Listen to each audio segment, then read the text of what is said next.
Hello students, this is PTG ma'am, and in today's video we will be doing cashbook, single column cashbook or simple cashbook, and this video will be especially useful for beginners or latecomers or late joiners.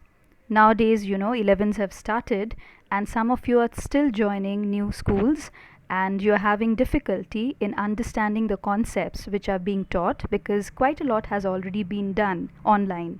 So this is a recap and I'm sure this will help you in understanding the concepts of single column cashbook.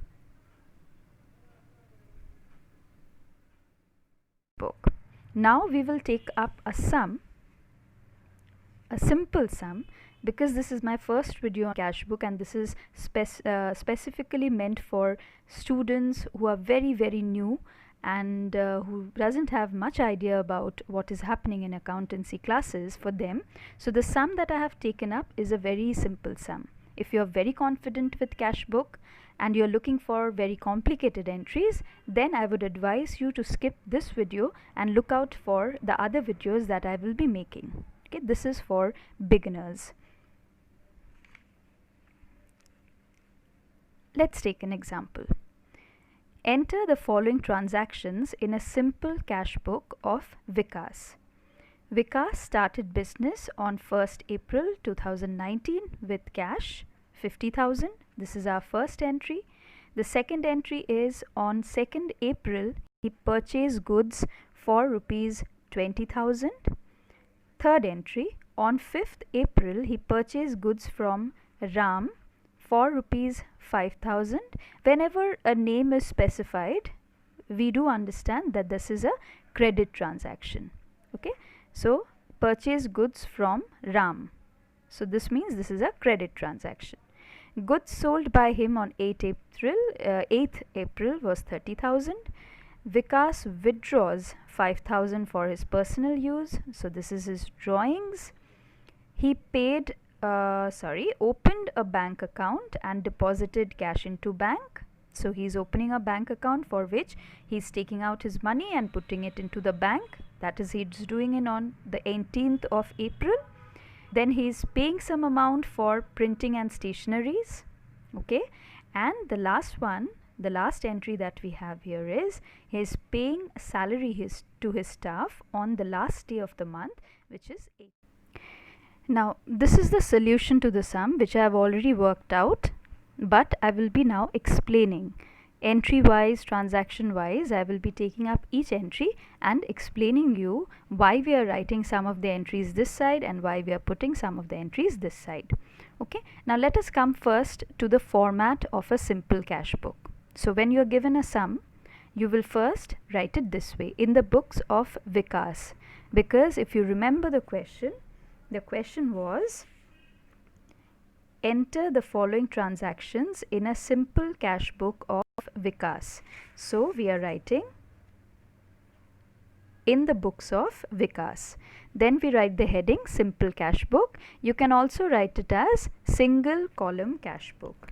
Okay, so simple cashbook or single column cashbook.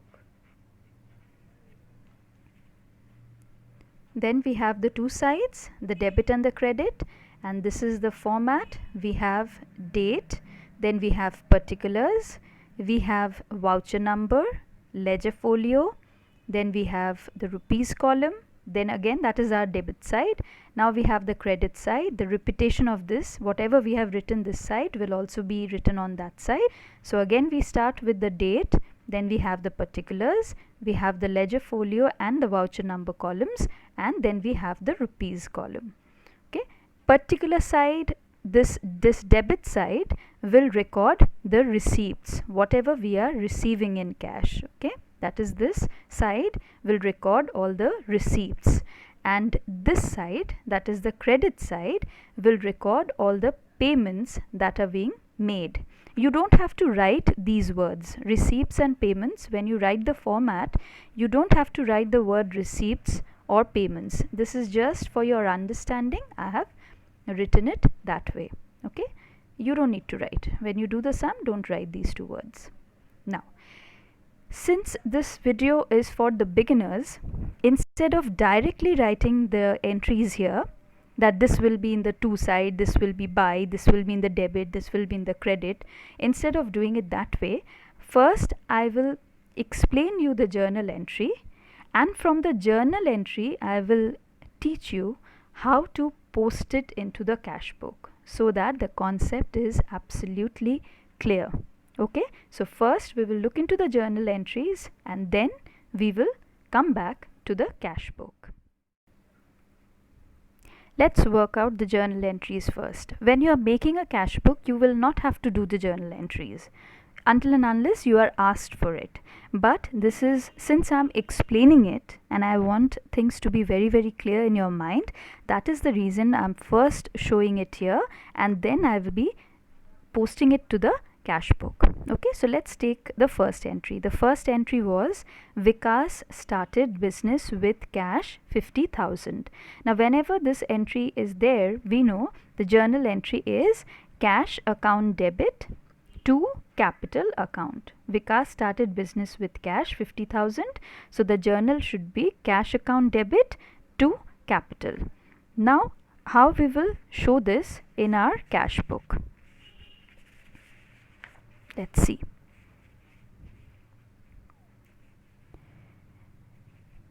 Now whenever you are doing a cash book, I have seen students making this mistake or getting a little confused. That is the reason I am explaining this. Please do understand that when you are making a cash book, nowhere here or here will you find the word cash again. Okay, because cash is indicated by this itself. This is our cash book. Here and here we will be showing the accounts because of which either our cash is increasing or due to which our cash is reducing. So we are actually writing the reason for the increase, the reason for the decrease. But cash word again we will never write here or here. Alright. So when our journal entry is cash account debit to capital, what we will not take into consideration while writing on the debit or the credit side is the cash part. Just ignore that. So if you ignore this, what are you left with? You are left with to capital. Okay, so it was cash to capital. I said don't look into the cash part. So if there you are not looking into the cash part, then the only thing left is to capital. So simply write to capital in your cash book and put the date also. The date was 1st April. So to capital 50,000. What is this entry showing? That my cash is increasing because I have invested capital in the business. Alright, next one. Purchase goods for cash. The journal entry is purchase account debit to cash. Same logic like this one again. So it is purchase to cash. That means I will not see this cash part. So what am I left with? Purchase debit. Okay, so I'm just left with purchase debit. So this credit is to and this debit is buy. So what will I write? I will write buy purchase and I will put the date. It was 2nd April. Now let's come to the third one. Purchased goods from Ram. This I said is a credit transaction. Okay, because you are purchasing it from Ram. A name is given. This is a credit transaction. Okay, the entry is purchase account debit to Ram. Is there anywhere cash? No. See, neither in the debit or in the credit. We don't have any cash entry here. Therefore, we will simply ignore this. Okay, not to be taken in cash book. Not to be taken in cash book. Now let's look into the fourth entry, sold goods for cash. The entry will be cash account debit to sales. By now I'm sure you have understood. So again we have cash, we have sales. We will not look into this. Then we are left with only to sales. So we will put it as to sales, and we will put the date, we will put the amount also. Next one, withdrew 5,000 for personal use. Personal use means drawings. Okay, so the entry should be drawings account debit to cash. Again same thing, cash, leave that, then we are left with drawings debit. So we will write it here as buy drawings 10th April, and we will put the amount also. It was 5,000. Okay, next one, opened bank account and deposited cash into bank. So the entry will be bank account debit to cash account. Same way again. Apart from this, what do we have? We have bank account debit. So we will write buy bank account, put the date, put the amount. Alright. Next we had paid to printer for printing bill book, letterheads, etc. Now we are paying to the printer or whoever, that is not important. We are paying it for these purpose. All these together you can put it. Okay, so I'm just left with purchase debit. So this credit is to and this debit is buy. So what will I write? I will write buy purchase, and I will put the date. It was 2nd April. Now let's come to the third one, purchased goods from Ram. This I said is a credit transaction, okay, because you are purchasing it from Ram. A name is given. This is a credit transaction. Okay, the entry is purchase account debit to Ram. Is there anywhere cash? No. See, neither in the debit or in the credit. We don't have any cash entry here. Therefore, we will simply ignore this. Okay, not to be taken in cash book. Not to be taken in cash book. Now let's look into the fourth entry, sold goods for cash. The entry will be cash account debit to sales. By now I'm sure you have understood. So again we have cash, we have sales. We will not look into this. Then we are left with only to sales. So we will put it as to sales, and we will put the date, we will put the amount also. Next one, withdrew 5,000 for personal use. Personal use means drawings. Okay, so the entry should be drawings account debit to cash.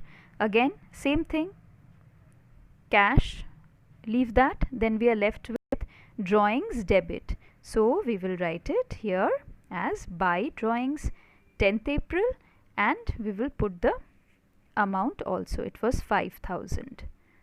Okay, next one, opened bank account and deposited cash into bank. So the entry will be bank account debit to cash account. Same way again. Apart from this, what do we have? We have bank account debit. So we will write buy bank account, put the date, put the amount. Alright. Next we had paid to printer for printing bill book, letterheads, etc. Now we are paying to the printer or whoever, that is not important. We are paying it for these purpose. Paid to printer for printing bill book, letterhead, etc. Now we are paying it to printer or whoever, that is not important. The important is why are we paying it. We are paying it for printing bill books, letterheads and other things. these things together we can put it under the heading printing and stationery. So the entry becomes printing and stationery account debit to cash account. Again, cash we will not see. Here we have printing and stationery account debit. So we will put it here by printing and stationery, put the date, put the amount. And the last one that we have is paid salaries 8,000. So it will be salaries account debit to cash account. Same way again, cash part you hide it, then you're only left with salaries account debit. So we will simply write it here by salaries, put the date and put the amount. So we are through with posting the entries into our cash book. So we have already made our cash book. Let me remove this. I'll remove this also. Now what we have to do? We have to find out the closing balance. Okay, we need to find out how much cash we are left with at the end of the month. So what we will do? Now we know for a simple cash book always your debit side will be more than your credit side. So first add up the total of the debit side. Add up the total of the debit side. So here we have 30,000 and 50,000. So this is giving us 80,000. Put a double line because we are closing the account here. So 80,000 is the total of debit side. Write that value only on the credit side also. So 80,000, 80,000. Next what we will do? Now we will see what is the total of our credit side. Okay. So 20, 30, 40,000. So this side total is 40,000. So my debit is 80,000, my credit is 40,000. Okay. I had cash, means throughout the month whatever transactions has happened, my cash I have received, I had is 80,000, out of which 40,000 I have paid because of different things. I have purchased, I have withdrawn, I have opened a bank account, I have paid for printing and stationery, I have paid for salaries. So my total expenses in cash are 40,000. So 80,000 minus 40,000, the balance is 40,000. Okay, by balance CD. Okay, so this is my closing balance 40,000. So we will write by balance CD, carried down. Some places it's also written as CF, that is carried forward, which is also okay, no problem. And you put the closing date. Okay, we will put the closing date, we will find out the closing balance. Then what we will do? We will simply bring this closing balance as the opening balance of the next month. Why? Because business is an ongoing process. Okay, it's not that you will end your business in this particular month only. Normally that will not happen. So it's a rolling process, it will go on. You started it on January, then February, then March, then April, then May, it will keep on going. So the closing balance of one month will become the opening balance for the next month. So just bring it down, give the first day of that month to balance BD because we are bringing it down, and this is my opening balance, and you write the balance. So this is how we make a simple cash book, and it is indeed very simple. You can just do it once you understand the logic.